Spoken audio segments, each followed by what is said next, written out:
Welcome back to Reading with Stones. Today we're reading pages 41 to 60. It's the average 19 pages, so it shouldn't be that bad, and let's begin. Bob lay on this side in the dark, but now much time had passed since the time he checked. He pressed the button on the side of his watch, and the tiny light revealed digital numbers informing him the mere 19 minutes had passed since he last compulsively checked the time. And before that 19 minutes, it had been 23 minutes. Before that, it had been 33 minutes. Before that, it had been 37 minutes. Before that, it was 49 minutes. If he kept this pattern, he'd be waking up every couple of minutes within the next half hour. Approximately 2 hours and 40 minutes of thrashing in bed and opening his eyes to check his watch. That a great night Bob was having. Apparently, he didn't believe all those rational arguments in favor of the bunny call. Bob closed his eyes and tried to get back to sleep. Sure enough, the next time he looked at his watch, 13 minutes had passed, even 7, now 3. It had been getting close to 3 a.m. 2 more hours. 1.5 hours. 1 hour. A half hour. 15 minutes. 5 minutes. His eyes felt like something had been trying to scrape his way out since the irises all night long. Bob looked around the cabin, but he only saw a lot of blackness. At home, the house was never this dark. Their home had exterior lights, and the subdivision had street lights. Athena's cabins had no exterior lights because, according to the cabin's brochure, it would ruin the nature experience. Wanda had brought a night light from home, but the boys refused to let her plug it in. It would ruin the nature experience, Mom, they'd said in unison before laughing uproariously. And so Cabinetta was nothing but a featureless void. If it wasn't for the sounds of his family snores, Bob would have convinced himself he was alone in a vacuum. Bob held very still and listened. Was Ralpho on the move, or was he someplace? Was he right outside the cabin? Bob let his arm hair stand up and quiver in the dark. Wuss, he whispered.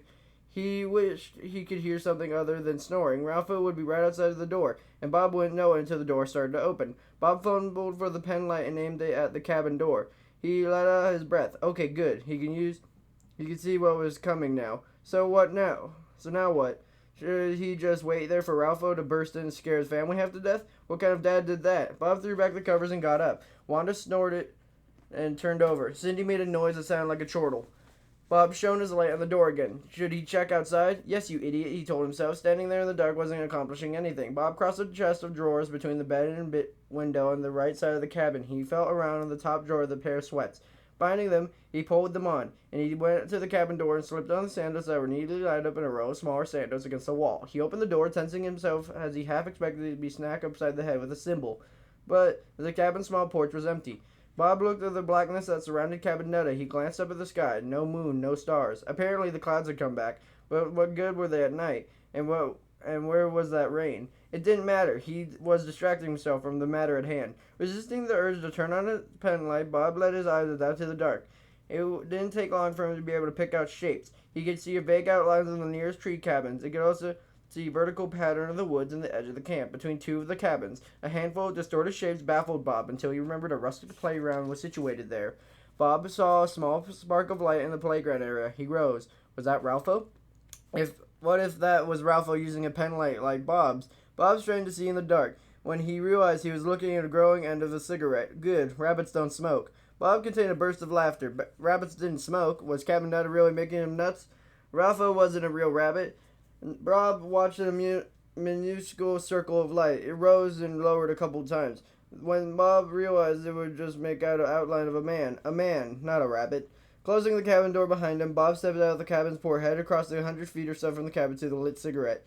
The early morning air was cool and heavy with a thickly sweet scent of the woods and the fresh scent of recently cut grass. Dew moistened Bob's toes as he walked away from the snore-ridden cabin. Bob could hear night sounds more clearly. Crickets were industriously chirping. We also heard the rustle and crack of tree branches bending to the will of the wind that were apparently starting blowing during the night. As Bob heard the tiny flicker of light, he heard the man's feet shuffle against the rocky ground and then a long sigh. Hello there, Bob called out softly. The tiny light jerked. Sorry to startle you, I couldn't sleep.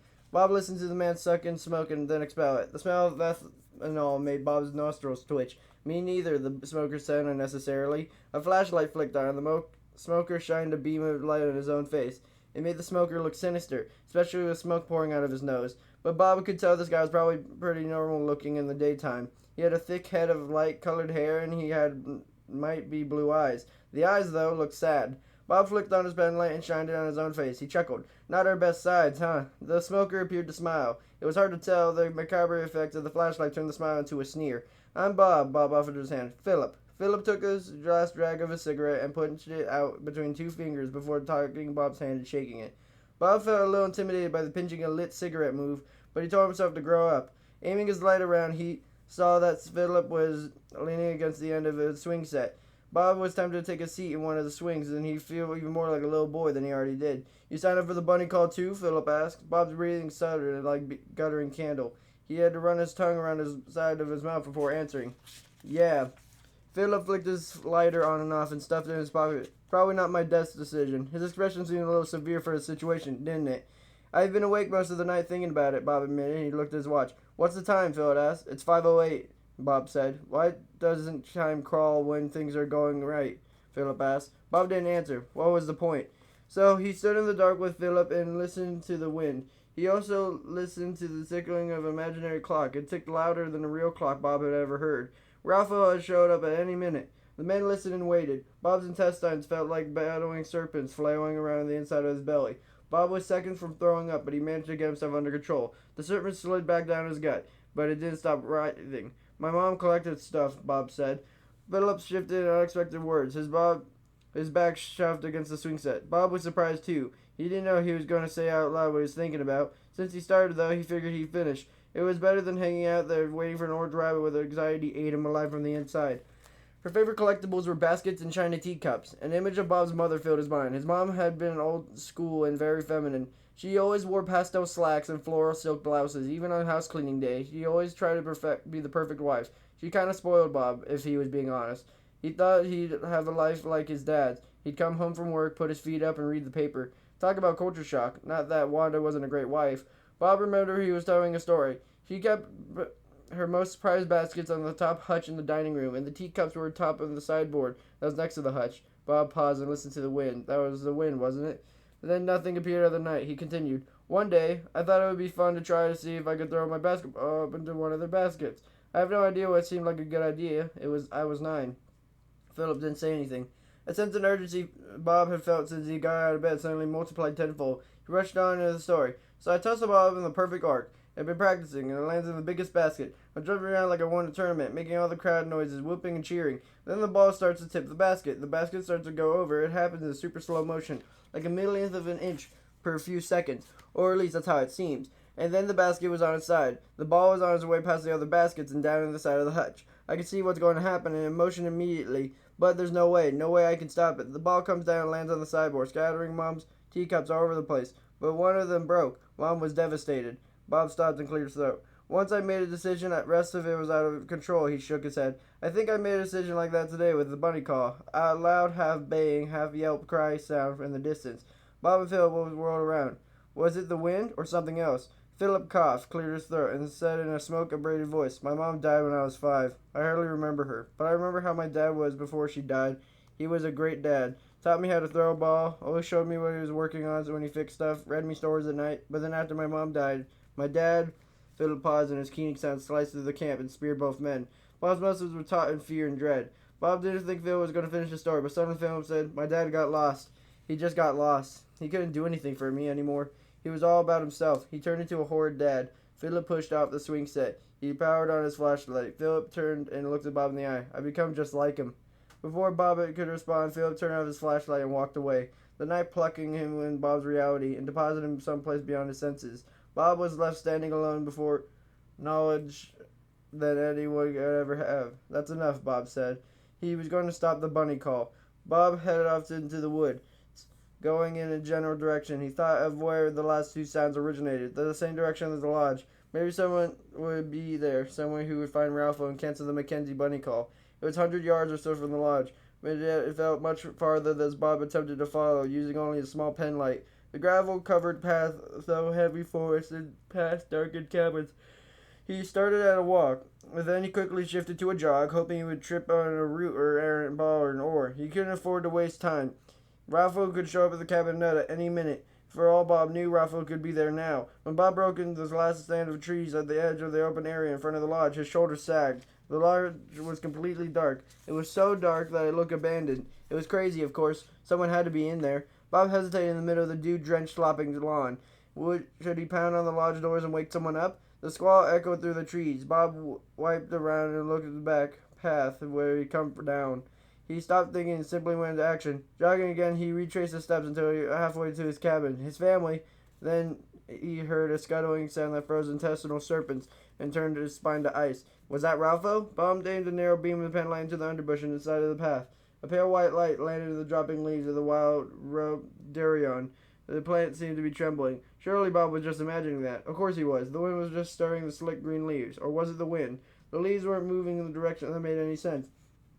An abrupt explosion of snaps and crackles stirred in the rustling that seemed to move right away at the right angle to the path. Without thinking of the consequences, Bob veered to the path and dove into the thick vegetation. He followed the sounds. Pop, crinkle, ting. What was that sound? Bob, abruptly losing balance, he threw a hand out and catch himself and scraped his palm in the rough bark. He turned off his pen light. He listened. There it was again, barely there, a slightly metallic rattle. Was it a cymbal? Trying to make as little noise as possible, Bob started moving again, following the sounds. They moved steadily away from him, heading for the edge of the camp, heading in the direction of Cabin Nutta. Not necessarily to Cabin Nutta, but there was at least 5 other cabins around Cabin Nutta. Well, yeah, keep telling yourself that, Bob thought as he tracked the sounds through the forest. He was moving by few now, afraid to turn on the pen light again. He had his insane idea that Ralpho was messing with him, playing a scary game of hide and seek. What was Bob dealing with? Was it a camp counselor in a sense of humor, or an animatronic with its circuits crossed, or something more treacherous than either of those? Bob forced his brain to power down thinking centers and focused only on keeping his body in motion. He concentrated there on putting his feet. He plowed through the forest the way Wanda mowed through shoppers after Christmas sales. He had one goal: stop the orange rabbit. He would not be deterred from that goal. But wait, Bob halted in the massive cedar. He listened and listened. He heard nothing. Absolutely nothing. Imagine all the sounds he thought he heard. Or was Ralpho done playing with Bob? What if Ralpho was getting close to Cabin Nutta? What if he was already there? Bob thrashed back to the path and then he turned on his pen light to illuminate his way. Then he ran flat out. Bob had run since he was in football team in high school. He jogged some, but he never stuck with it. So when he reached the cabin, he could hardly breathe. All he could do was open the door and fall inside. Once there, he firmly shut the door, slid the door, his legs played out in front of him. He heaved in the air into the oxygen and depleted lungs. He was making so much sucking and gasping noise he nearly drowning out his family snores. Nearly, but not quite. The import of that hit him. They were still sleeping. All is well. Bob looked at his watch. It's only 5:25 a.m. Bob frowned. How is that possible? It felt like he'd been running around the forest for an hour at least. Bob shrugged. It didn't matter. What mattered was he was there, and Ralpho wasn't. The door behind Bob's back vibrated when a knock sounded. Bob whimpered. He stayed very still. Maybe if no one answered the door, Ralpho would go away. Another knock. This one louder. Bob got to his knees. He waited. Another knock. More insistent. Okay, playing possum wasn't going to work. Pretty soon Ralpho would be pounding on the door and he would wake up Bob's whole family. Wasn't that what he was trying to stop? Bob turned, grasped the knob, and opened the door a few inches. He looked out. All he could do not to scream. Ralpho had been startling to behold and across the huge lobby of the lodge. Close up, Ralpho was plain alarming. Taking a half step back, Bob braced for 1 foot behind the door, held the door knob firmly, and blocked the opening with his body. Bob looked up at Ralpho's face. Yes, up. Too far up. Ralpho was over 6.5 feet tall, just to the top of his head. His ears went another foot or so. And speaking of his head, it was a disturbingly big head, almost the size of one of those exercise balls Wanda liked to sit on. Bob forced himself not to look away from Ralpho's eyes, not long enough as the unsettling bright pink. Ralpho gazed down at Bob and waited. Ralpho? Bob's voice crackled like he was barely older than Tyler. He cleared his throat and tried to go. Ralpho, I respectfully request that we cancel our bunny call. Ralpho didn't move. I'm sorry you came all the way out here, Bob continued, and I appreciate your time, but I haven't decided the bunny call isn't the best thing for my family. Ralpho was immutable. So, like I said, Bob bowed ahead. With all due respect, we don't need your services. Bob held his breath. 1 second, 2 seconds, 3 seconds, 4 seconds. Ralpho slowly nodded, turned, and headed down the steps of Cabin Nutta. Bob shut the door, locked it, and leaned against it. Sighing deeply, tears filled his eyes. He couldn't remember the last time he'd been so relieved. It was over. He'd be able to fix his mistake after all. Bob sank to the floor again. He sat and listened to snores, and made a mental note to record these sounds before he slept at Tina. He might start using them to de-stress. Bob? Bob turned his head faster and he smacked it against the door. He heard Wanda shift on a double bed. Where are you? Wanda asked. Over here. Bob turned on his pen light and heaved himself to his feet. Why are you up? I'm not sure. Bob didn't shine his light at Wanda to see how his answer went over. He was hoping he was still mostly asleep. Wanda's brain generally didn't turn on fully until she was awake for a couple hours. Could you aim your light at the bathroom? No need to turn on my light, too. What time is it? Blankets and sheets rustled. The old box springs under the double mattress squeaked. Bob checked his watch again. It's 5:28. She lamed his light out in front of Wanda. It lit up enough room so you could see her sleep mask pushed up on the top of her head. She didn't look his way, which was a good thing because she had no idea how to explain why he was standing in front of the cabin door. It's early to get up, she said. Absolutely. Bob heard what sounded shuffling footsteps outside the cabin door. His breath caught. He tilted his head to listen. Listen. Was it just a pine cone blowing across the porch? Maybe it was that. That was that. Bonner went to the bathroom and closed the door. No light showed under the door. He heard her doing her thing, and he heard the shuffling again. Shift, poof, shift, poof, shift, poof. It was too rhythmic to be a pine cone. Was Ralpho back? Bob pressed back against the door. He couldn't have said why. Leaning on the door wouldn't prevent Ralpho from knocking, and if Ralpho knocked while Wanda was awake, the jig was up. Wanda came out of the bathroom and gazed steady and illuminated path in Bob's penlight. It didn't even look at him. Going back to sleep, Wanda said. Coming? Be right there, Bob said. I hope, he thought. Outside the door, he came closer. Shift, poof, shift, poof, shift, poof. Bob turned into a statue. He had no idea what he would do. Wanda got back in bed. Light, he said. She flicked off his penlight and heard her plump in her pillow. She exhaled in contentment. Something thudded softly against the door behind him. The door moved slightly. Bob shoved his back more firmly in the smooth wood. Wanda snores and joined the kid's snores. Next, Bob's hip, the doorknob jiggled. What the heck? Bob jumped back in the door and shined his penlight at the knob. He reached a hand out, preparing to grab the knob, fling the door open, and asked Ralpho or whoever was out there what he, she, or it thought they were doing. Before he could touch the knob, though, he felt something like a static shock. Just a faint charge on the end of his fingertips. Bob knew it was a warning. He just knew it. Bob, opening the door would be a very bad idea. Bob frowned. What? That was ridiculous. He was losing his marbles. Yes, someone was outside the door. Someone was trying to the knob. But that something was either Ralpho or another camper.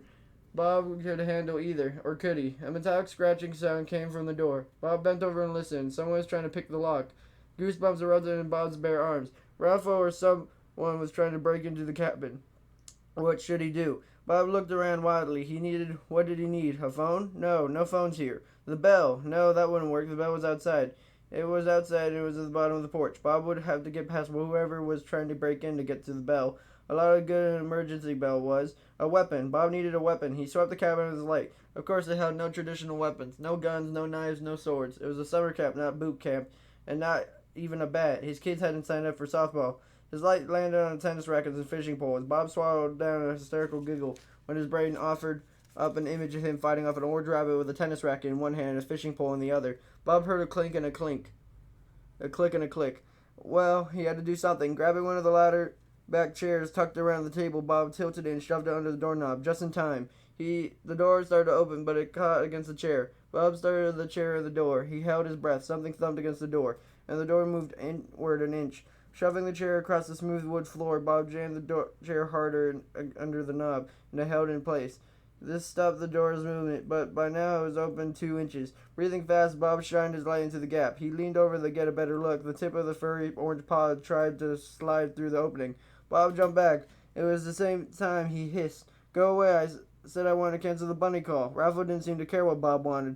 He moved his paw back and forth through the door opening. Several seconds, Bob prodded at Ralpho's paw with the penlight, trying to push the paw back through the door. But Ralpho tried to grab the penlight. Bob snatched the light back and then hit Ralpho's paw with it. The paw wiggled a little, but didn't leave the opening. So Bob punched Ralpho's paw as hard as he could with his fist. Pain shot through Bob's knuckles, and he saw something dark and moist appear from the orange paw. Before Bob could figure out what he was looking at, though, the paw retreated in 2-inch space. Bob took a deep breath and let it out. Okay, maybe Ralpho wouldn't go away now. Bob checked the time. It was 5:36. Surely Ralpho would just give up and visit other cabins with standing bunny calls. Bob wondered if he could go back to bed. His eyes felt like they were full of broken glass. How would he take part in activities for a full day with no sleep? A whump sounded from the other picture window. Bob whirled in that direction. Ralpho didn't try to come through the window, would he? Bob quickly aimed a penlight at the large rectangular glass covered opening of the side of the table and chairs. He sucked in his breath when his light caught a shadow of a large misshapen head. Oh, no, no, no, Bob whispered as he leaped over the window, and it was locked, wasn't it? The window started to open. No, apparently it wasn't locked. Or it was locked and Ralpho had managed to unlock it. Or locks were irrelevant to Ralpho, and it was just irrelevant as Bob's request that Ralpho go away. The window opened farther, and an orange paw reached through, and then an ear. Why don't you just stand there and watch? That's a good plan, Bob. Bob's sarcastic self-talk made a point. He needed to move, so he did. but he lunged for one of the tennis rackets leaning against the wall. He cut himself some slack. It was, after all, reasonable and dumbfounded in the presence of a furry orange intruder. Both of Ralpho's ears did most of an arm were through. The window by the time Bob started being on the ears and an arm of the tennis racket. Careful to avoid missing the rabbit and hitting the window, Bob's offensive thwacks were relatively quiet. His family snores didn't stop, neither did Ralpho, apparently impervious to the blows. Ralpho kept reaching into the cabin. Get out, Bob whispered. Ralpho didn't respond. Bob looked at Ralpho's paw, which was just a few inches from Bob's chest. The paw was covered in blood. What? Blood? Bob started pounding on the tennis racket. He shined his light on Ralpho, whose head was now coming farther into the cabin. Bob started into Ralpho's disquieting eyes. Are you okay? Bob asked. Ralpho stared back at Bob, but he didn't speak. Wasn't this just a guy in a freaky rabbit suit? Ralpho wasn't real, was he? Ralpho had slid a little farther inside the cabin. Whatever Ralpho was, Bob couldn't let him in, so Bob shifted the grip on the tennis racket instead of hitting Ralpho more. He used the racket to shove at Ralpho's encroaching head. Grunting, he pushed against Ralpho with all his might. For a few seconds, Ralpho pushed back. It was a bizarre tug-of-war in reverse, but Bob thought it was about a sleeping family, and that gave him the extra oomph he needed. To be left on a cliffhanger. Makes me sad. That's okay. Next time is going to be really easy because it's going to be 61 to 76. Come on, wake up, mouse. 61 to 76. It's going to be relatively easy. So, yeah, I hope you guys have a super fantastic, wonderful day. If you like, be official, make sure to like, comment, and subscribe. And I'll see you guys next time. Bye-bye.